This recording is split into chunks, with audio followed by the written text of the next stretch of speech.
Hello बच्चों, चलिए आज हम पढ़ना चालू करते हैं। कुछ न्यूमेरिकल देखते हैं सार्थक अंक और वैज्ञानिक संकेतन से संबंधित। तो चलिए कॉपी और पेन लीजिए और पढ़ना चालू करते हैं। मैं हूं आपका संजय सर और आप देख रहे हैं अपना YouTube channel chemistry numerical with Sanjay. तो चलिए स्टार्ट करते हैं पहले क्वेश्चन से जो हमने यहाँ लिख रखा है। देखिए, और अपने एनसीईआरटी बुक्स को अपने पास रख सकते हो और उसमें से देख सकते हो। क्वेश्चन 1 हमने लिखा है, निम्नलिखित राशियों को वैज्ञानिक संकेतन के द्वारा व्यक्त कीजिए। कुछ मैंने राशियां आपकी बुक से ले रखी हैं, उसमें आपको बताना है कि वैज्ञानिक संकेतन द्वारा उन्हें व्यक्त करना है। जैसे पहला हमने ले रखा है 1,50,000 ग्राम। इसको वैज्ञानिक संकेतन के रूप में, इतने बड़े संख्या को हम वैज्ञानिक संकेतन के रूप में छोटे से संख्या में हम लोग 10 की पावर के रूप में हम लोग ले लेते हैं। हमने पिछले लेक्चर में पढ़ा था। सूत्र भी हमने एक दे रखा था वैज्ञानिक संकेतन के लिए, आप कैपिटल N इंटू 10 की पावर n आप ले सकते हो। तो उसकी सहायता से हम इसको हल करेंगे। चलिए यही हम लोग हल कर लेते हैं इसको। 1,50,000 यानी कि हमने आपको कुछ सिखाया, कुछ टेक्निक 1.5 इंटू 10 की पावर अब क्या होगी, प्लस में होगी कि माइनस में होगी। तो बच्चों हमने आपको बताया, आप अपना ट्रिक ले सकते हो। जब हम लोग राइट से लेफ्ट की तरफ चलते हैं तो 10 की पावर प्लस में लिखी जाएगी। कितना चले हैं? 1 2 3 4 5। यहाँ पे हम लिख सकते हैं 10 की पावर 5 ग्राम। तो ये वैज्ञानिक संकेतन है। और इसमें हम लोग सार्थक अंक भी बता सकते हैं। तो इसमें सार्थक अंक कितने होंगे? तो सार्थक अंकों की संख्या 2 ऐसे हम देख सकते हैं। पुनः ये दूसरे में 0.0064 सेंटीमीटर को हम वैज्ञानिक संकेतन के रूप में क्या लिख सकते हैं? तो हम लिख सकते हैं इसको, आपने पढ़ रखा है 6.4 इंटू 10 की पावर। अब हम इसमें लेफ्ट से राइट की तरफ चल रहे हैं तो क्या लिखेंगे? 10 की पावर में 1 2 3 यानी कि क्या लिखेंगे? माइनस लिखेंगे कि प्लस, तो माइनस लिखा जाएगा। क्यों लिखा जाएगा? क्योंकि हम लेफ्ट से राइट की तरफ चल रहे हैं। तो कितना होगा? तो गिन लेंगे 1 2 3 अंकों तक हमने पढ़ा, इसलिए यहाँ पे 3 का इस्तेमाल करेंगे। ये सेंटीमीटर, ये छोटी सी राशि हो गई। अब इसमें सार्थक अंक बताने होंगे तो सार्थक अंक क्या बताएंगे? कि इसमें 2 सार्थक अंक होंगे। वैसे ही तीसरा मैंने दे रखा है, और इसमें आपके एनसीईआरटी में मेंशन है 0.059 मीटर। तो 0.059 मीटर में क्या होगा भाई? तो सीधी सी बात है, हम लगाने वाले हैं वही ट्रिक 5.9 इंटू 10 की पावर। क्या लगेगा? उधर लेफ्ट से राइट की तरफ बढ़ रहे हैं, यानी कि यहाँ पे माइनस लगा देंगे। कितना बड़े हैं? 1 2, यानी कि 2 बड़े हैं तो यहाँ पर 2 लिख देंगे और मीटर। अब इसमें कुल कितने सार्थक अंक है? तो हम देख रहे हैं 1 और 2, तो इसमें भी सार्थक अंकों की संख्या 2 होगी। ये पूछ नहीं रहा है, आप निकाल सकते हो। इस तरह से पहले वाले में राशियों में कुछ वैज्ञानिक संकेतन और हमने सार्थक अंकों को देखा। आप इसकी सहायता से इसको कुछ यहाँ पे सार्थक अंक और ज्ञात करने हैं इन नियतांकों के। ठीक है, ये पहला 6.626 इंटू 10 की power minus 34 joule second, Planck's constant, ये नियतांक है, आपने पढ़ रखा है। 6.02 इंटू 10 की पावर 23 आपने आर्बिट्रेरी नंबर्स आपने पढ़ रखा है। तो चलिए देखते हैं इसका क्या होगा। आप बता सकते हो कितना होगा इसमें सार्थक अंकों की संख्या। तो चूंकि यहाँ पे कोई शून्य नहीं है तो सार्थक अंक 1 2 3 और 4, इसमें कुल सार्थक अंकों की संख्या कितनी हो जाएगी? 4 ऐसे, माने सिग्निफिकेंट नंबर। वैसे ही इसमें कितने होंगे अवगाद्रो में? तो अवगाद्रो में देखो 2 और शून्यों के बीच में शून्य आ जाता है। हमें पता है कि इसका हमें नहीं लिखना होता है, ये मैंने आपको पढ़ा दिया है। नो SN, इसका SN नहीं लिखेंगे, वैसे इसका भी SN नहीं लिखेंगे, नहीं लिखा जाएगा। तो इसमें कितना होगा? 2 और शून्य के बीच में शून्य आया है, उसका वैल्यू होगा ही। तो 1 2 और 3 इसमें कितना होगा? उसमें 3 SN होगा, सिग्निफिकेंट नंबर। वैसे ही 1.097 इंटू 10 का पावर 5 दे रखा है, ये रिपल कांस्टेंट होगा।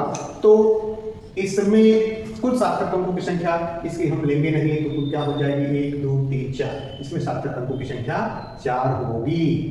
ठीक है, कैसे हो रहा है ये हमने नियम, कुछ कॉन्सेप्ट हमने पढ़ाया है पिछले लेक्चर में, आप पढ़ सकते हो। फिर ये आप 5.29 इंटू 10 का पावर -9 सेंटीमीटर है, ध्यान रहे। यदि आप एक भी लेक्चर मिस करते हो इस पहले चैप्टर का तो आपको ये इसका कंसेप्ट समझ में नहीं आएगा। आपको मैं रटवाना नहीं चाहता, मैं चाहता कि आप कुछ तरीकों के जरिए इसे आप स्वयं हल करें। ठीक है, 5.29 इंटू 10 की पावर -9 सेंटीमीटर। ये इसमें सार्थक अंकों की संख्या 1 2 3 होगी, तो हम लिख लेंगे 3 सार्थक अंक। तो यहाँ पे हमने क्या देखा? वैज्ञानिक संकेतन को कुछ देखा फिर से जो दे रखा है एनसीईआरटी बुक्स में, और फिर हमने देखा सार्थक अंक, कुछ नियतांकों का भी हमने निकाला। अब अगले क्वेश्चन नंबर 3 में दे रखा है निम्नलिखित संख्याओं को 4 सार्थक अंकों के रूप में प्रदर्शित करिए। यानी कि ऑलरेडी दे रखा है और कह रहा है 4 में 4 ही तक सार्थक अंक में इसे देना है। तो पहला दे रखा है 5.607982, यानी कितने अंकों में दे रखा है? तो 1 2 3 4 5 6 7 अंकों में। कितने अंकों तक हमें पूछ रहा है? तो कह रहा है कि 4 सार्थक अंकों तक। तो जाहिर सी बात है हमें 4 ही संख्या तक यहाँ तक, यानी कि 1 2 3 4, मतलब 3 संख्याओं को छोड़ना है। नियम जो पढ़ा है पिछले लेक्चर में वो तो कर लेगा, जिसने नियम को नहीं पढ़ा है उसको करने में समस्या होगी। तो यदि आप इसे देख रहे हो, नहीं समझ में आ रहा है, तो पिछले लेक्चर को आप जरूर देखो ताकि ये समझ में आ सके। यहाँ पे क्या कर लेंगे, यही हम हल कर लेते हैं, बहुत आसान है। इसमें हमें निकालना होगा, तो कैसे निकालेंगे 4 तक, तो यहाँ पे 5.607 तक हमें लेना है। ये 3 को हटाने के लिए एक रूल मैंने बताया कि जब भी किसी असार्थक अंक को हटाने होते हैं कुछ रूल फॉलो करने पड़ते हैं। रूल क्या है ये आपको पिछले लेक्चर में आप पढ़ो, वहां मिलेगा, शॉर्ट पे मैंने बताया है। यदि हटने वाले संख्या 5 से अधिक होंगे तो उसके पहले वाले में +1 को ऐड कर दिया जाता है। वहां भी एक नियम हमने बता रखा है कि ये जरूरी नहीं है कि उसके पहले वाली संख्या में +1 होगा ही। वहां हमने बताया यदि उसके पहले वाला संख्या सम में आता है, सम और विषम आप पढ़े हो, सम में आएगा तो वहां पे उसकी संख्या में +1 की बढ़ोतरी नहीं की जाएगी, उसे ज्यों का त्यों रख देते हैं। जबकि यदि विषम संख्या होते हैं तो उसमें +1 जोड़ दिया जाता है। तो यहाँ हम क्या देख रहे हैं, 5.60798 में। अब यहाँ 2 के हटने से 8 के ऊपर कोई प्रभाव नहीं पड़ेगा, इसे हम हटा सकते हैं। फिर 8 के हटने से 9 के ऊपर जरूर प्रभाव पड़ता है, पड़ेगा ही। 8 के हटने से 9 के ऊपर प्रभाव पड़ेगा, इसलिए पड़ेगा क्योंकि वो एक विषम संख्या है। 8 हटेगा तो इसमें एक अंक जुड़ जाएगा, माने 9 की जगह पर 10 हो जाएगा, और 10 होगा तो इसके पास यानी कि 7 के पास भी एक प्लस हमें ऐड करना होगा, ठीक है। यानी कि इसका आंसर क्या होगा, 5.60 और 8, हमें 4 ही तक याद करने हैं, इसलिए इसको 1 2 3 4 इसके 4 सार्थक अंक ये होंगे। 5.60798 में कुल सार्थक अंकों की संख्या 5.608 होंगे। अब ये कैसे हो रहे हैं आप इसे समझ सकते हो। फिर ये दूसरा दे रखा है 32.892800, इसको भी 4 अंकों तक हमें लेना है। तो क्या करने वाले हैं, पुनः वही रूल अपनाएंगे। 1 से अधिक को जब हटाना होता है तो हम क्या करते हैं, तो 32.8 और 9 तक हमें चाहिए। अब कितने अंक हट रहे हैं, 1 2 3 4, 2 2 4 अंक यहाँ पे हटाने हैं। 0 के हटने से 8 के ऊपर कोई प्रभाव नहीं पड़ेगा, 8 के सेहत पर कोई प्रभाव नहीं पड़ेगा, लेकिन 8 के हटने से 2 के ऊपर जरूर प्रभाव पड़ेगा। 8 हटेगा तो 2 के ऊपर 1 अंक की बढ़ोतरी होगी, यानी कि 3 होगा, लेकिन हमें इसकी आवश्यकता नहीं है। और 3 के इसके हटने से 9 के ऊपर कोई प्रभाव पड़ने वाला नहीं है। तो ये संख्या ज्यों की त्यों यानी कि 32.89, यानी कि इसमें 1 2 3 4 सार्थक अंक हो गए, हम वैसे ही छोड़ देंगे, इसमें कोई भी परिवर्तन नहीं करेंगे। परिवर्तन क्यों नहीं हो रहा है ये आपने समझा है, ठीक है। चलिए इसकी सहायता से हम अब अगले को देखते हैं। 1.7898 में इंटू 10 की पावर 3 में, 10 की पावर 3 का कोई मतलब नहीं है सार्थक अंक में, तो यहाँ पे इसका कैसे लिखेंगे, तो 1.78 और 9, हमको यहाँ तक इसको लेके चलना है। यानी कि इसमें हमें छोड़ना है कितने संख्या को, तो 1 2 3 4 5 है, एक को छोड़ना है 8 को। तो जैसे ही 8 को हम छोड़ेंगे इसके पहले वाले में क्या हो जाएगा, क्योंकि विषम संख्या है तो उसमें 1 की बढ़ोतरी होगी। तो जब हम इसको छोड़ेंगे तो ये 9 क्या होगा, 10 बनेगा, क्योंकि इसमें +1 हो जाएगा। इसमें क्या होगा, इसमें +1 होगा, ये संख्या 10 हो जाएगी। अब ये 10 हो जाएगी तो इसके जगह पर हम क्या रखेंगे, 0 रखेंगे, ठीक है। 10 होगा तो 0, और एक इसमें जो हासिल है उसको हम 8 में जोड़ देंगे, मतलब यहाँ पे क्या हो जाएगा, अब इसमें भी +1 जुड़ जाएगा तो ये संख्या हो जाएगी 9, यानी कि 1.790 ये इसका सार्थक अंक होगा 4। कैसे हो रहा है ये आपको मैंने बताया है, कुछ फॉर्मूला भी आपको मैंने दे रखा है, उसकी सहायता से आप कर सकते हो। फिर इसमें देखो 0.007837 में हम कैसे 4 अंक तक ले जाएंगे। इसमें देखो कि 1 2 3 4 5 6 संख्याएं हैं, ठीक है। अब आपको मालूम है कि 00 और 0 के पहले आता है तो उसकी कोई वैल्यू नहीं होती, तो यहाँ पे सीधा कोई अंक हमें छोड़ना नहीं है। तो हम इसमें सार्थक अंकों की संख्या को क्या कहेंगे, तो 0.007837, ठीक है। ये 1 2 3 4 ही सार्थक अंक ये है, ठीक है ना। तो इसको ज्यों का त्यों हम लिख लेंगे। अच्छा, एक और तरीका है, हम यदि इसे वैज्ञानिक संकेतन के रूप में निरूपण कर दें तो हमें और भी स्पष्ट यह दिख जाएगा कि इसमें सार्थक अंकों की संख्या इतना ही, चाहे वही क्यों है। चलिए देख लेते हैं। जब इसका वैज्ञानिक संकेतन हम लेते हैं तो संख्या बन जाएगी 7.837 इंटू 10 की पावर कितना, 1 2 3, कितना अंक रहा है यहाँ से 1 और 2, ठीक है ना। और यहाँ जाकर के हम ये संख्या को पकड़ रहे हैं तो ये 3 यानी कि 10 की पावर, और माइनस में होगा कि प्लस में, ये चीजें आप तो जानते हो कि जब लेफ्ट से राइट में आते हैं तो माइनस का प्रयोग करते हैं, तो -3 हम लिख लेंगे। तो यहाँ हम देख रहे हैं कि किसी भी संख्या को हम नहीं हटाएं, और 1 2 3 4 ये इसके सार्थक अंकों की संख्या कितनी हुई, 4 हो गई, जो क्वेश्चन में पूछ रहा है, ठीक है। इस तरह से हमने क्वेश्चन 3 तक वैज्ञानिक संकेतन, सार्थक अंक को देखा। अब एक क्वेश्चन अलग तरीके का जो एनसीईआरटी में दे रखा है, संख्याओं कह रहा है कि 28.521, 6.38 तथा 0.216 का योग करिए। योग करने के लिए दे रहा है, इस तरह के भी क्वेश्चन आपके एनसीईआरटी में है। तथा अंतिम परिणाम दीजिए। अब ये अंतिम परिणाम क्वेश्चन का ट्रिक है, अंतिम परिणाम पूछ रहा है, मतलब आपको समझना होगा कि जो भी आप परिणाम देंगे, जो भी आप इनका योग का परिणाम देंगे, उसका परिणाम अब आपको जानना होगा कि इसके अकॉर्डिंग देना होगा, कि इसके अकॉर्डिंग देना होगा, कि इस संख्या के अकॉर्डिंग देना होगा। तो जाहिर सी बात है, इसे समझना बहुत जरूरी है। तो जब भी हम इसका परिणाम लाएं, हम देखेंगे कि दशमलव के बाद कुल कितने अंक तक इसमें दिया है संख्या को। तो इसमें देख रहे हैं कि दशमलव के बाद ये 3 अंक तक दे रखा है। इस संख्या में देख रहे हैं कि दशमलव के बाद ये 2 अंक तक दे रखा है। इसमें देख रहे हैं कि दशमलव के बाद ये 3 अंक तक दे रखा है। अर्थात इसमें 2 तो 3 अंक तक दिया है दशमलव के बाद, लेकिन एक इसमें दशमलव के 2 अंक तक दे रखा है संख्या। तो हमारी कोशिश यही होगी कि इसका आंसर जो अंतिम परिणाम पूछ रहा है, उसको दशमलव के 2 अंकों तक ही ले आकर के दें, तब हमारा उत्तर सही होगा, अन्यथा गलत होगा।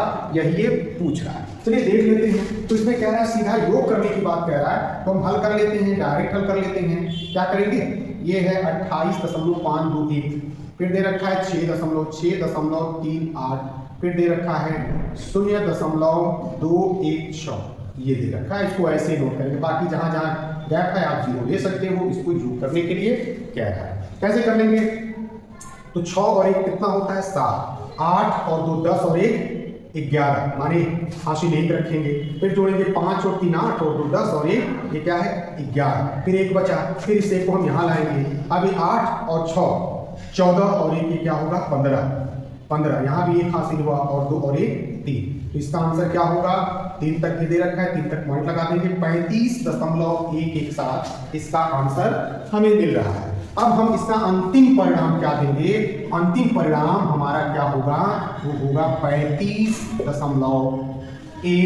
कितने तक दे रखा है? 2 अंकों तक। 1 हमने लिया और इस 7 को हमें छोड़ना होगा, ठीक है। अब जैसे ही 7 को छोड़ेंगे, 1 अंक हमारा यहाँ पे पड़ जाएगा और क्या होगा? 2। तो 35.2 इसका सही आंसर होगा। तो इस तरह से इस तरह का क्वेश्चन हमारे न्यूमेरिकल में, हमारे एनसीईआरटी चैप्टर में मिलेंगे, तो हम इस तरह से उसके परिणाम को देंगे।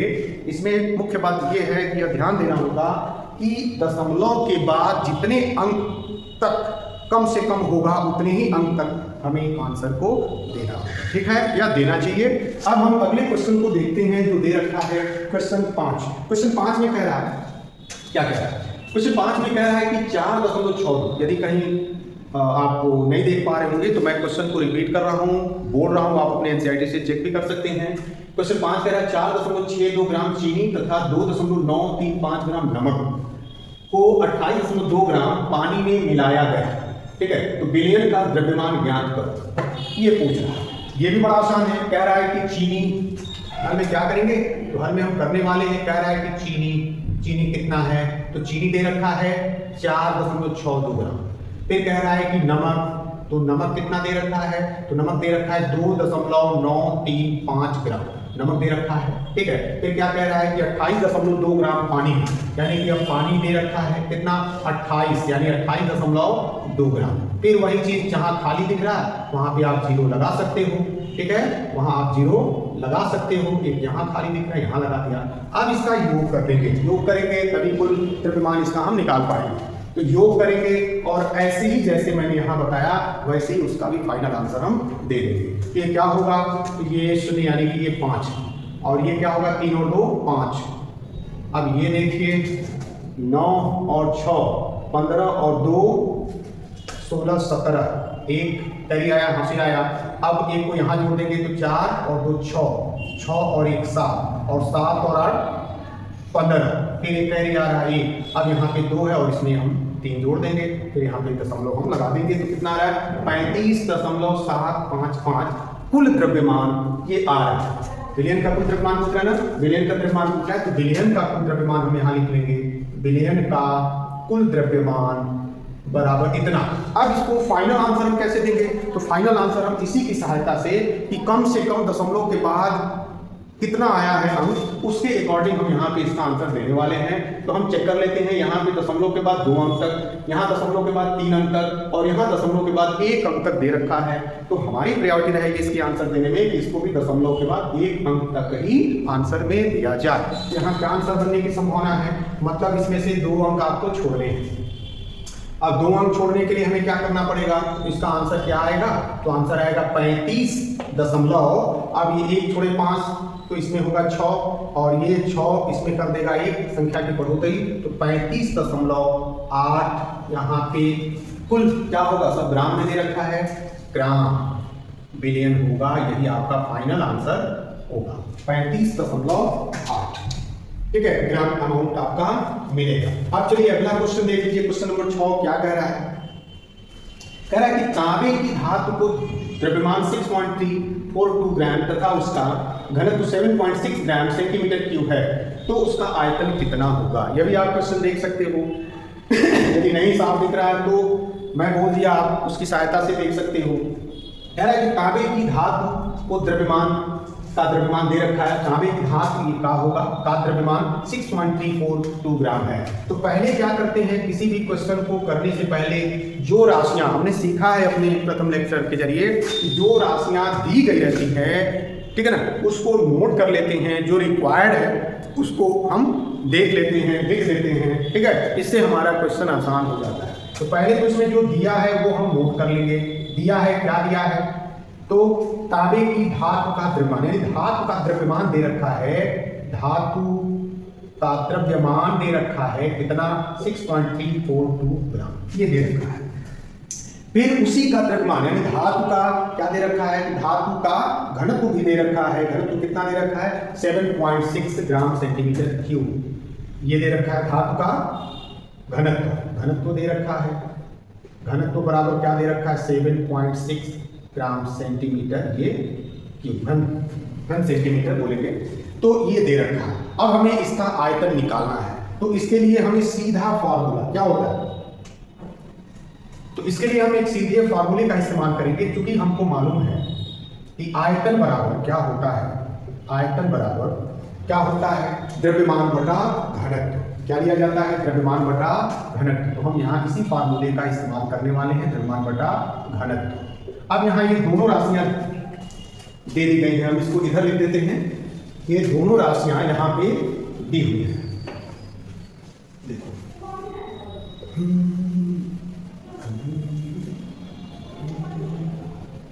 यहाँ साफ साफ देख लेते हैं, ये दोनों राशियां दी गई हैं, यानी कि हमारा आयतन क्या होगा, तो हमारा आयतन बराबर हो जाएगा कितना, द्रव्यमान कितना दे रखा है, तो 6.342 ये ग्राम दे रखा है, बटा क्या दे रखा है, करें तो 7.6 ग्राम सेंटीमीटर पर क्यूब, ये दे रखा है।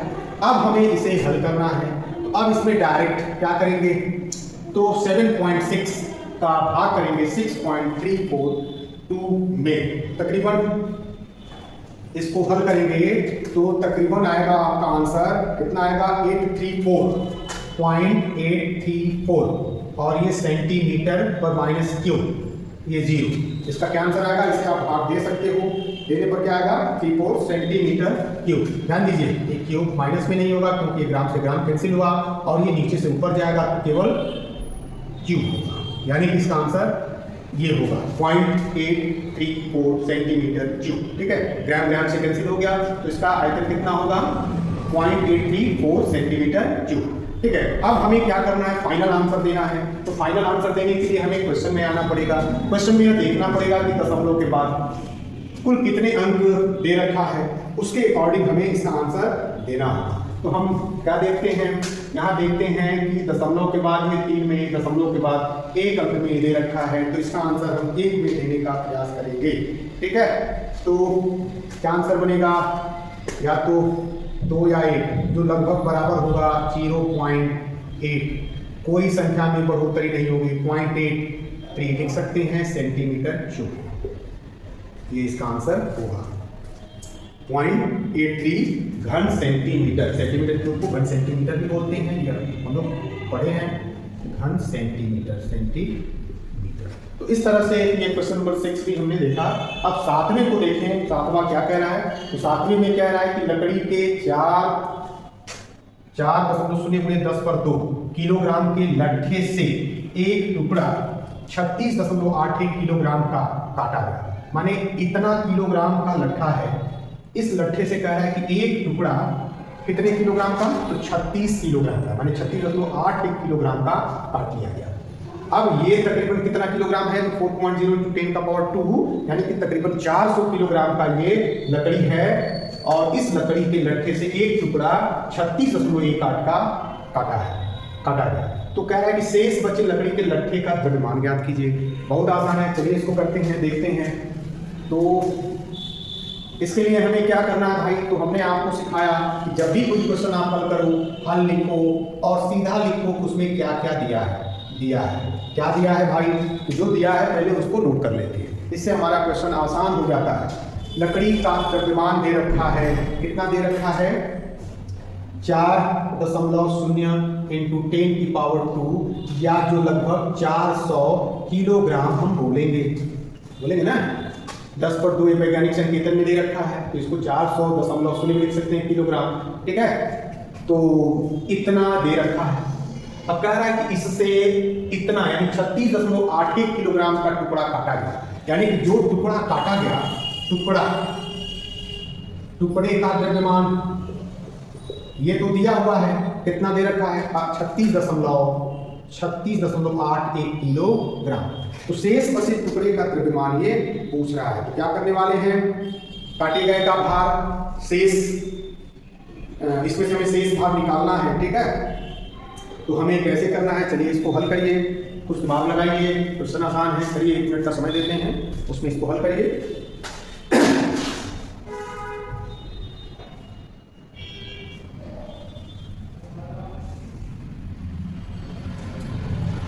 हो गया, चलिए देखते हैं। ये दोनों दे रखा है, इतना है, इतना घटा देंगे तो हमारा शेष बचे लकड़ी के लट्ठे का द्रव्यमान निकल जाएगा। क्या लिखेंगे, शेष बचे लकड़ी के लट्ठे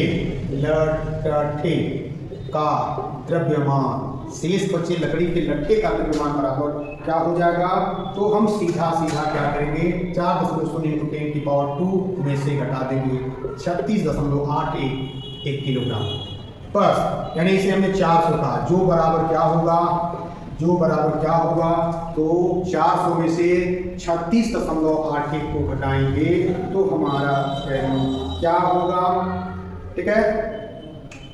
363.19 किलोग्राम के आसपास मिलेगा शेष टुकड़े का द्रव्यमान। यानी कि जब भी आप बताओगे इतना भाग तो आप कर सकते हो, ठीक है।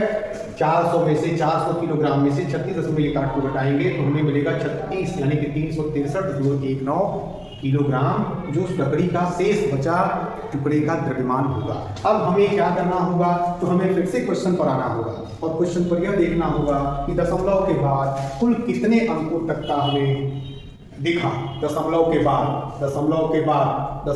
बाद यानी कि हम एक अंक तक इसमें भी ले सकते हैं, ठीक है। क्या रख देंगे, 36 दशमलव क्या रखेंगे, इसका आंसर फाइनल आंसर आप स्वयं से निकालो और मुझे कमेंट बॉक्स में बताओ कि इसका फाइनल आंसर क्या हम रखने वाले हैं सार्थक अंकों के रूप में, ठीक है। उम्मीद है कि आप इसे जरूर बताओगे कितना होगा।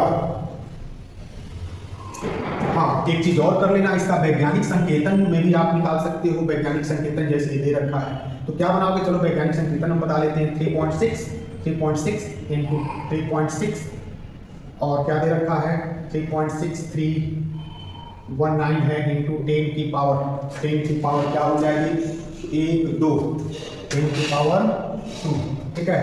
3.6319 इंटू 10 की पावर 2, ये तो इसका वैज्ञानिक संकेतन होगा। लेकिन फाइनल आंसर ये नहीं होगा।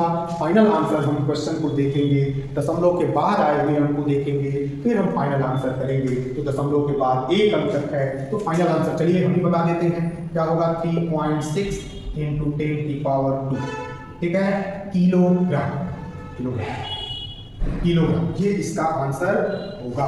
अब हम यहाँ पे पॉइंट के बाद एक ही अंक क्यों ले रहे हैं, तो ये मैं बार बार आपको बता रहा हूँ कि क्वेश्चन को देखेंगे, दशमलव के बाद कम से कम जो भी अंक दे रखा होगा उसके अकॉर्डिंग हम आंसर देते हैं, ठीक है। तो इस तरह से ये भी क्वेश्चन हमने 7वां भी देख लिया। एक और क्वेश्चन यहाँ पे लिखा है, क्वेश्चन नंबर 8, एक द्रव जिसका भार दे रहा है 86.44 ग्राम है, वह 76.3 ml आयतन घेरता है। माने भार है 86.44, वह 76.3 ml आयतन घेरता है। तो द्रव का घनत्व सार्थक अंकों की उचित संख्या तक हमें ज्ञात करना है, ठीक है। तो इसको हम कैसे ज्ञात करने वाले हैं, चलो देखते हैं। चलो इसको हल कर देते हैं, तो प्रयास करो।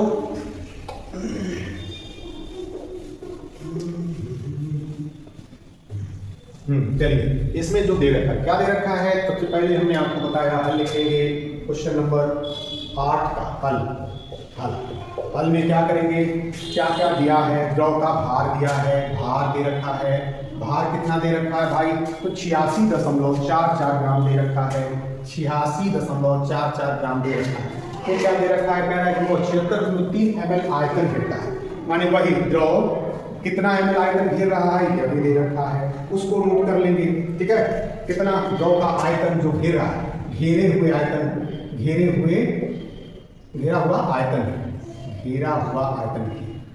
हुआ आयतन बराबर कितना है, तो दे रखा है 76.3 ml। यहाँ लिख देंगे 76.3 ml वह आयतन है जो घेरा हुआ है। अब कैसे करेंगे, अब यही फॉर्मूला, क्योंकि हमने यहाँ पढ़ा आयतन बराबर द्रव्यमान बटा घनत्व, तो अब इसमें क्या पूछ रहा है, इसमें पूछ रहा है, क्या पूछ रहा है, घनत्व पूछ रहा है। तो यहाँ पे हम घनत्व जो रिक्वायर्ड है उसको भी लिख लेते हैं, घनत्व को निकालना है। तो घनत्व को कैसे निकालेंगे, तो इसी फॉर्मूले का डायरेक्ट प्रयोग कर लो। क्योंकि आयतन बराबर द्रव्यमान बटा घनत्व, तो घनत्व बराबर क्या होगा, घनत्व बराबर क्या होगा, तो घनत्व बराबर द्रव्यमान बटा क्या हो जाएगा, आयतन होगा। द्रव्यमान बटा आयतन, द्रव्यमान बटा आयतन। अब इसकी सहायता से आप इसका आंसर निकाल सकते हो। जो जो दिया है उसको आप नोट कर लेंगे। क्या दिया है, तो 86 द्रव्यमान दे रखा है ना, हाँ, जिसका भार द्रव्यमान 86.44 ग्राम दे रखा है, बटा आयतन कितना दे रखा है, घेरा हुआ आयतन 76.3 ml दे रखा है। तो अब इसको आप निकाल लीजिए, ठीक है। तो 76 है, ये है, एक बार ये क्वांटिटी जाएगी, भाग देंगे तो तकरीबन 896 जब आप इसे हल करेंगे, इसका इसमें आप भाग करेंगे 1.132896 आएगा, लगभग इतना आएगा। इसमें आएगा, इसका मात्रक क्या होगा, तो ग्राम प्रति ml, यानी कि G/ml। कैसे लिया, तो ग्राम किसका और ml नीचे वाले का, ग्राम प्रति ml। यदि ऊपर लिखना होगा तो इसे हम क्या लिख सकते हैं, G/ml इनवर्स। ऊपर यदि हमें लिखना होगा तो हम ऐसे लिखेंगे। अब क्या करेंगे, ये जब हमारा आंसर आया तो ये फाइनल आंसर तो हम मानेंगे नहीं। फाइनल आंसर के लिए हमें क्या करना होगा, तो हमें देखना होगा क्वेश्चन में कि कम से कम द्रव्यमान के बाद कितने अंक वाला दिया है, उसके अकॉर्डिंग हम इसका क्या रखते हैं, आंसर करते हैं। तो कितना होगा, कितना आंसर हम बताएंगे, तो यहाँ पे फाइनल आंसर हमारा क्या हो जाएगा, तो फाइनल आंसर हमारा इसके अकॉर्डिंग देखिए, दशमलव के बाद 2 अंक, दशमलव के बाद 1 अंक, दशमलव के बाद 1 अंक, तो इसका क्या आंसर बनेगा, तो हम क्या लिखेंगे 1.13 ग्राम प्रति ml। ये आप आंसर, फाइनल आंसर देंगे। ये दशमलव के बाद 2 अंक तक, 1 अंक तक आप ले सकते हो, जो भी इसमें दे रखा है, ठीक है। इसी के अकॉर्डिंग हम करेंगे। तो इस तरह से हमने कुछ इसमें न्यूमेरिकल्स को देखे। आप इसकी सहायता से एक एक न्यूमेरिकल एनसीईआरटी के प्रथम चैप्टर से जितना मैंने कंसेप्ट सहित न्यूमेरिकल पढ़ाया है, इससे संबंधित जो भी न्यूमेरिकल आपको बुक्स में मिलता है उसको चुन चुन के करिए, ठीक है। सब कर जाइए। मैं एक एक न्यूमेरिकल आपको पढ़ाने वाला हूँ, बिल्कुल भी कठिन आपको नहीं लगने दूंगा, ठीक है। ये मेरा आपसे वादा है। चलिए मिलते हैं आपसे नेक्स्ट लेक्चर में। तब तक आप स्वस्थ रहिए, व्यस्त रहिए, मस्त रहिए और अपने ऊपर विश्वास रखिए। धन्यवाद।